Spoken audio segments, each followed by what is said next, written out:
So hello everyone, welcome back to another video. তো শাকিব খানের upcoming cinema মূলত কি হতে চলেছে এটা তো তোমাদের সামনে চলেই এসছে। এখন অফিসিয়ালি শাকিব খানের আপকামিং সিনেমা বলতে একটাই, বাট মাল্টিপল এরকম অনেক নানান রকমের চরিত্র জন্য শাকিব খানের নাম শোনা যাচ্ছে, বা মাল্টিপল এরকম অনেক চরিত্র বা অনেক সিনেমা নিয়ে শাকিব খানকে শোনা যাচ্ছে। মূলত শাকিব খানের মানে এখন আপকামিং যে কাজগুলো আছে বা আপকামিং যে প্রজেক্ট গুলো আছে, যার মধ্যে যে সমস্ত পরিচালকের নাম উঠে আসছে সেগুলো বাংলাদেশের একজনের পর একজন সবাই কিন্তু বড় বড় পরিচালক, যার মধ্যে অবশ্যই আবু হায়াতের নাম উঠে এসছে। আবু হায়াত বড় নয়, বাট আবু হায়াতের তার নতুন কাজ, মেহেদী হাসান হৃদয়, রায়ান রাফি, অনন্য মামুন, হিমেল আশরাফ, এই সমস্ত পরিচালকদের সাথে কিন্তু শাকিব খানের কাজ অ্যাসোসিয়েট হয়ে গেছে। বাট তার নেক্সট যেটা কাজ, সে সবকিছুকে ছাড়িয়ে যেটা নেক্সট কাজ হিসাবে সে অ্যালট করেছে 2026-এর রোজার ঈদে, সেটা হচ্ছে once upon A time in Dhaka, যেটা আনঅফিসিয়ালি একটা টাইটেল হিসাবে এখন ইউজ করা হচ্ছে। মূলত এই সিনেমাটা কি স্টোরি লাইন হতে চলেছে সেই বিষয় নিয়ে তোমাদের কথা বলবো।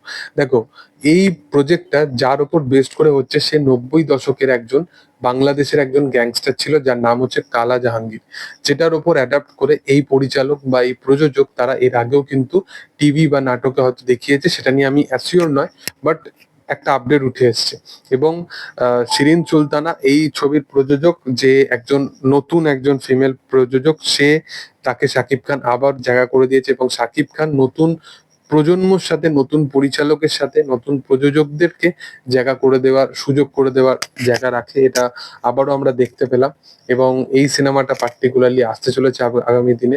সিনেমার স্টার কাস্ট বা বাজেট এই সমস্ত নিয়ে তোমাদের সাথে আমি অলরেডি শেয়ার করেছি যে 15 কোটি টাকা এই সিনেমার বাজেট নিয়ে শোনা যাচ্ছে, এবং শাকিব খানকে নিয়ে আমার মনে হয় যত বিগার স্কেলে পরিচালক বা প্রযোজকরা সিনেমা বানাবে, সেটা তাদের জন্যই আরো ভালো হবে, আরো বেটার কিছু ভিজুয়াল যত ভালো দেখাতে পারবে তারা। কারণ দেখুন, মানুষ, ইন্ডাস্ট্রির যখন মানুষ যারা সিনেমা নিয়ে প্রতিনিয়ত চর্চা করে তাদের ব্যাপারটা আলাদা, বাট যারা নিউট্রাল অডিয়েন্স আছে, যারা অ্যাজ এ ফ্যান সিনেমা দেখতে যায়, তারা কখনো এই জিনিসটা দেখে বিচার করে না যে এই সিনেমাটার বাজেট 15 কোটি, এই সিনেমাটার বাজেট 6 কোটি, এই সিনেমাটার বাজেট 2 কোটি, 3 কোটি, এটা ভাবে না তারা। কিন্তু কম্পেয়ার কম্পেয়ার যে লেভেলটা তাদের থাকে, সেটা 100 crore, 200 কোটি এইরকম সিনেমার সাথে থাকে। যে এদের ইন্ডাস্ট্রি সিনেমা 100 কোটি, 200 কোটি কালেকশন, মানে কালেকশন বলছি, 100 কোটি, 200 কোটি বাজেটের সিনেমা হচ্ছে, তাই এরা ভিজুয়ালি এত ভালো। আমাদের সিনেমা এত কম বাজেটের বলে আমরা সেই লেভেলটা দেখাতে পারছি না, এগুলো অডিয়েন্স ভাবে না। অডিয়েন্স কিন্তু ডিরেক্টলি কম্পেয়ার করে দেয়। তো এই জিনিসটাই হয় আর কি।